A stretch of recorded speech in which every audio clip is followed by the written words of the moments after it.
দক্ষিণ কোরিয়াতে মদ পান করা অনেকটা পানি পান করার মতো সহজ।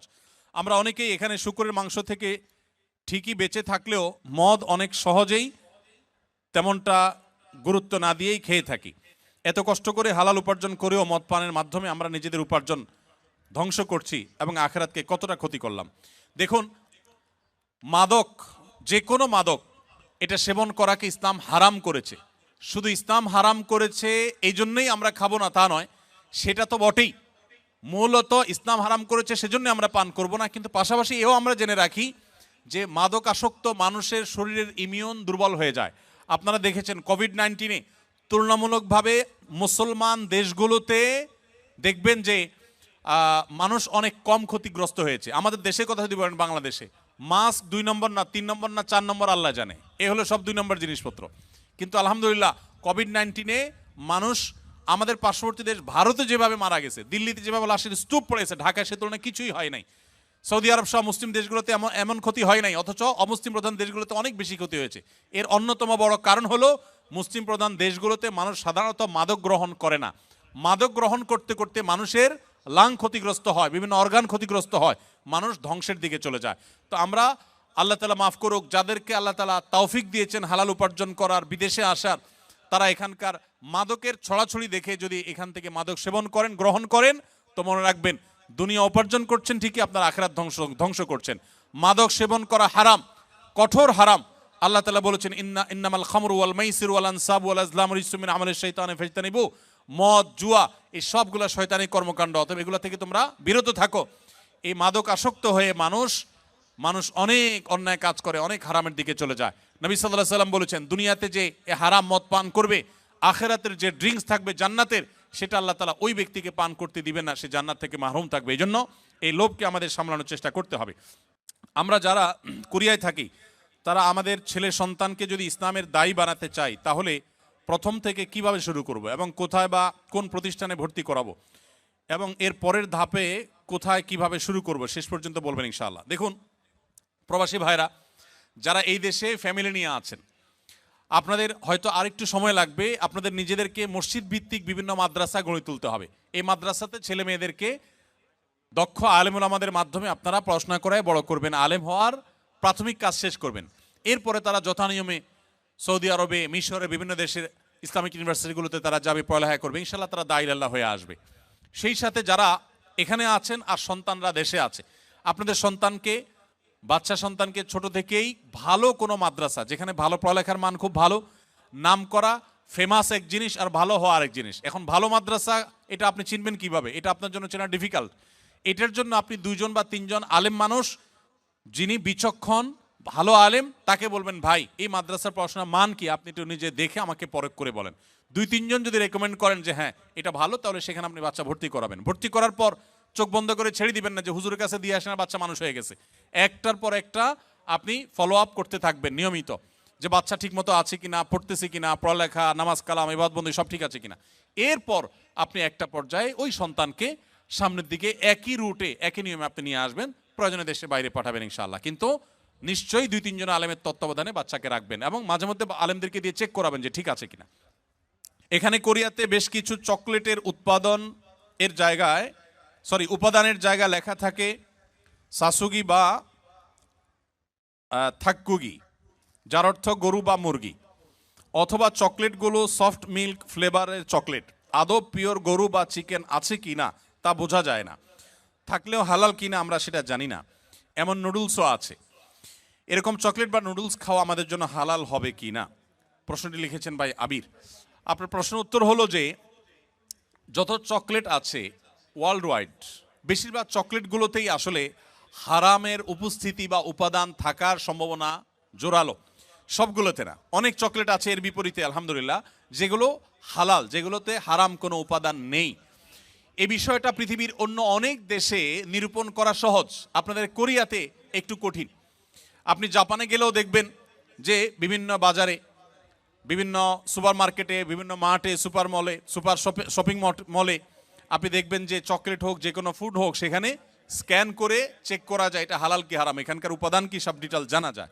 এবং হালাল সার্টিফিকেশন প্রতিষ্ঠানগুলো খুবই স্ট্রং সেসব দেশে, যার কারণে হালাল সার্টিফিকেশনের উপরে নির্ভর করা যায়। আপনাদের এখানে এখনো সেটা হয় নাই, তবে আলহামদুলিল্লাহ যেভাবে দিন দিন আমাদের প্রবাসী বাংলাদেশি ভাইরা বাড়ছেন, পাকিস্তানি, আরাবিয়ান, অন্যান্য দেশি ভাইরাও দিন দিন আসছেন, আশা করা যায় অচিরেই ইনশাআল্লাহ কোরিয়াতেও হালাল সার্টিফিকেশন অথরিটি এরকম গড়ে উঠবে, তখন আপনাদের জন্য সহজ হবে। আপাতত যারা এখানে আছেন আমি তাদেরকে বলবো, আপনি এটার উপাদানের মধ্যে সন্দেহপূর্ণ কোনো কিছু থাকলে সেটাকে অ্যাভয়েড করবেন। মনে রাখবেন, সন্দেহপূর্ণ বিষয়কে অ্যাভয়েড করাটা খুবই জরুরি একটা বিষয়।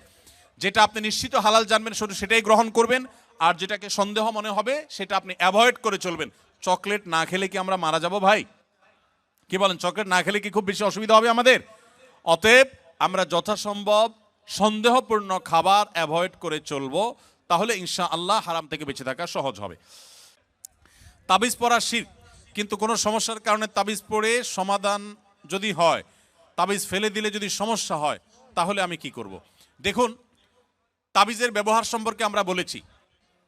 তাবিজের মধ্যে যদি শিরকি কোনো কিছু থাকে সেটা শিরক হওয়ার ব্যাপারে কারোর কোনো দ্বিমত নেই। আর তাবিজের মধ্যে যদি শুধু কোরআনের আয়াত লেখা থাকে, শিরকপূর্ণ কোনো কিছু না থাকে, সেটাকে অনেক উলামা ইকরাম জায়েজ বলেছেন। কিন্তু সুন্নাহ যে না, অর্থাৎ তাবিজ ব্যবহার করা যে নবী সাল্লাল্লাহু আলাইহি সাল্লামের আদর্শ সুন্নাহ না, এই ব্যাপারে কোনো আলেমের দ্বিমত করবার কোনো সুযোগ নেই। তিনি কখন তাবিজ ব্যবহার করেনও নাই, কাউকে দেনও নাই, কাউকে দিয়ে লেখায়ও দেন নাই। তবে তিনি করেছেন ঝাড়ফুঁক করেছেন, বিভিন্ন আয়াত, বিভিন্ন সূরা, দোয়া পড়ে ফু দিয়েছেন, এটা তিনি করেছেন। তো এই ব্যাপারে কোনো সন্দেহ নেই। এবার আসুন, আপনি তাবিজ ব্যবহার করার পর আপনার সুস্থ থাকেন ধরা যাক, আবার খুলে ফেললে আপনি অসুস্থ হয়ে যান, তাহলে আপনি কি করবেন? উত্তর হলো, আপনি সুস্থ থাকেন বা অসুস্থ হন, তাবিজে কাজ করুক বা না করুক, যেটা সুন্নাহ না সেটা আপনি করবেন না।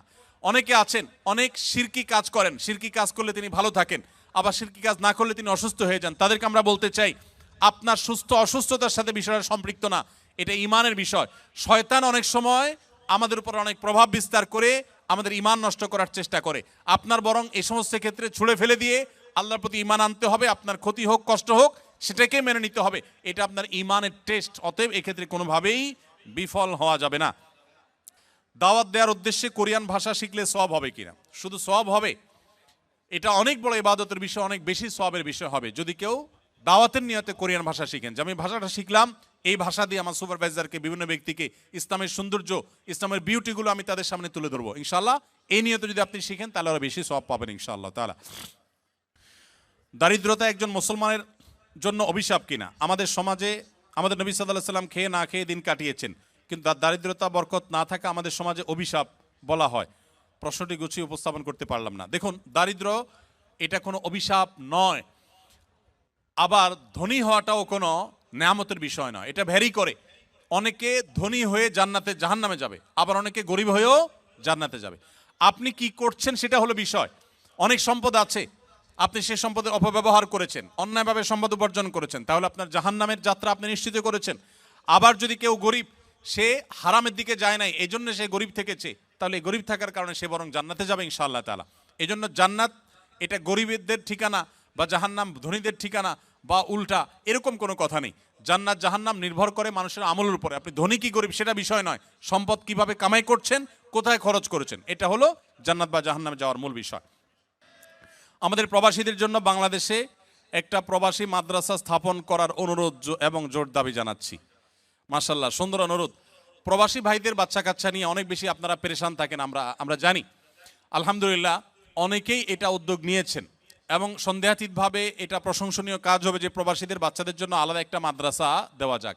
কিন্তু সেক্ষেত্রে যেটা সমস্যা হবে যে প্রবাসীদের বাচ্চারা স্থানীয় যাদের বাবা মা দেশে আছেন তাদের বাচ্চাদের সাথে যদি মিশতে না পারে, তাহলে সেক্ষেত্রে আলাদা নতুন নতুন সমস্যা তৈরি হতে পারে।